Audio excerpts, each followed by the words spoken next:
Guys, welcome to Better Bachelor. My name is Joker with a face for radio and a voice for print. Alrighty, next one. I wanted to talk about the 100 monkeys, the 100 monkey effect.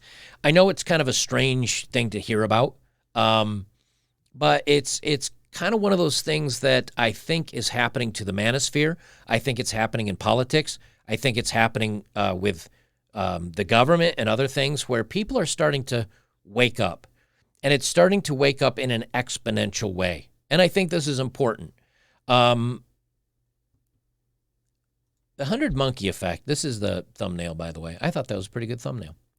The 100 monkey effect, or 100th monkey effect, is a paradigm shift. Now, whether it's actually 100% accurate or not, like as far as the story goes, I don't know. I don't know, because I've read in different areas and there's different stories, and it may be a story of a story of a story, but I think it actually holds a little bit of water. Before I go too deep into this, make sure, guys, make sure to follow me over on Rumbles or Locals, because I cannot do anything creative or spicy or fun, because even this story that I read in the New York Post, making a thumbnail out of the New York Post's articles, that has been flagged by YouTube as 18 and up, and it's demonetized. So if I can't even read news stories out of mainstream news and use the photos in them anymore because they're going to restrict my work, I'm going to have to keep it simple and plain and straight. And up now the fun videos will be elsewhere. Now the dating profiles of the day will be elsewhere. Eventually YouTube will just be like, I'll give you 25% of the work that I do, and it'll be an advertisement for my other stuff, because they're taking everything away from me, and it's driving me nuts. All right, the 100 monkey effect. So they say the 100th monkey effect is the spontaneous transference of knowledge throughout a species once a certain number of individuals has learned a new idea or action. It bypasses physical barriers, a mind-to-mind jump, a leap of consciousness. This idea came from a Dr. Watson, who wrote about studies of Japanese monkeys in his book Life Tide in 1979.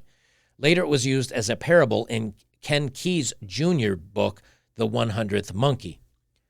Japanese scientists observed the Machina fuscata over a span of 30 years.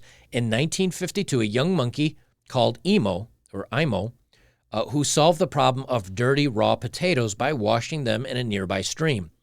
This new trick was passed along to her mother and other playmates, and then their mothers, and so on, until most of the troop had learned to do the same. Members of troops on other islands also exhibited the same behavior.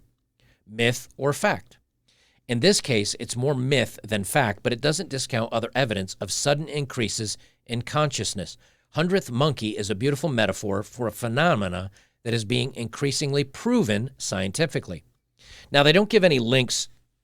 They don't give any links to these scientific studies, so, because if one of you guys can find it and post it below, I'd be interested in seeing that.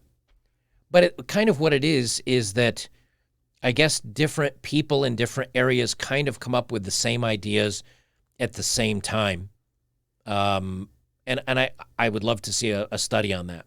But how this relates to the manosphere and to, of course, now we have the internet, right? So obviously it's a lot easier to share something literally on the web or something like that. But it's why that no matter how much places like YouTube or Google or Twitter or other social media accounts try to get rid of information they don't like or try to quietly suppress other messages, it's too late because it's already out there. And once it's out there and people are aware of it, it doesn't mean that it necessarily goes away. All right. So here in this case, they're talking about a monkey that washed something, and then all of a sudden it seemed, of course, he taught everybody around, or she taught everybody around that monkey, and that whole tribe knew, but simultaneously elsewhere, it's happening.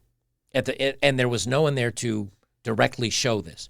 Now, what could this be in our modern, now they say it's scientifically proven. I don't know, because they didn't link anything. But let's say right now in a lot of different countries, in a lot of different areas, men are seeing themselves on commercials and in TV, and they see themselves being portrayed as idiots, where women are being portrayed as stunning and brave. They see that women are graduating college at a faster rate than men. They see that women are being more picky when it comes to dating, or they're wanting to go have the children and sleep around and have all their fun with their really good-looking guys. And then in their 30s, when they're kind of not desired anymore, that's when they come sniffing around for the guys that are going to be good providers.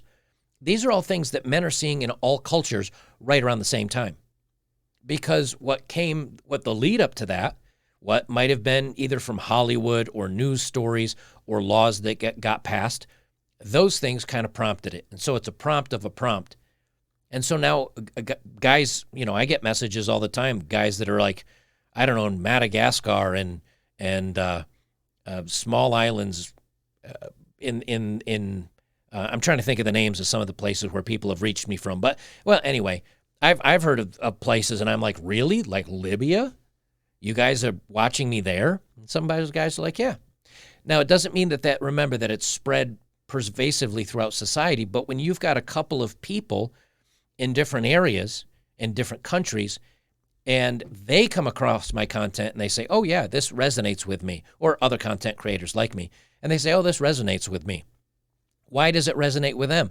Because the lead up to that, which might be women behaving badly or women being picky, or they saw a movie where men are being treated poorly, that's resonating. And so now, no matter how much they try to censor it or try to make it go away, it's already started to spread. It's already started to get out there. And that's what I find that's kind of interesting about this 100th monkey effect, is that it relates very much to men being aware of what society is doing to them and how it's being harsh on them and how it's maybe punishing them when it comes to laws unfairly. It's already out there, so no matter how much they try to oppress it or repress it, it's not going to go away. They said it is the tipping point where when just one more person having an awareness could close the loop or complete the blueprint for this knowledge.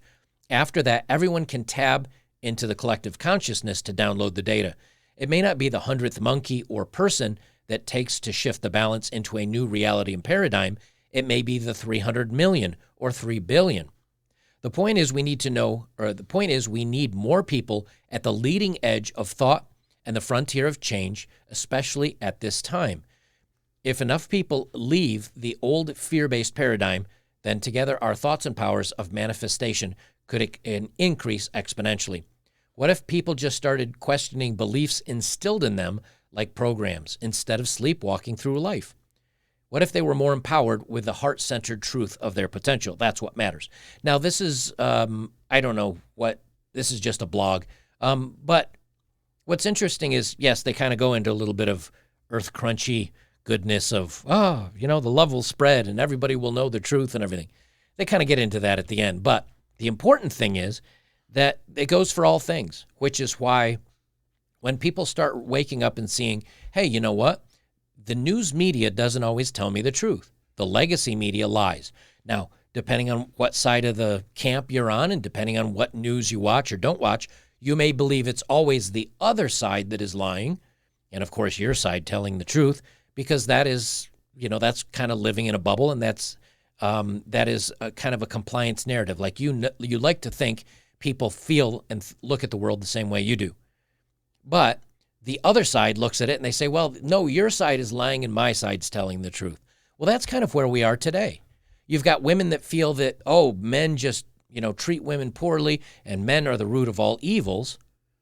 And so they do not see the opposite side. They try to quiet the other side. They try to get rid of it, not realizing that the people on that side are saying, yeah, but look at all the evidence and proof I have that it's actually your side that is incorrect. But what's happening now is the counter narrative to what everybody's been told about men and the wage earning gap and about laws preferring or being preferential treatment to men are actually kind of wrong. There's many cases out there of men getting punished for the same crimes worse than women. Men in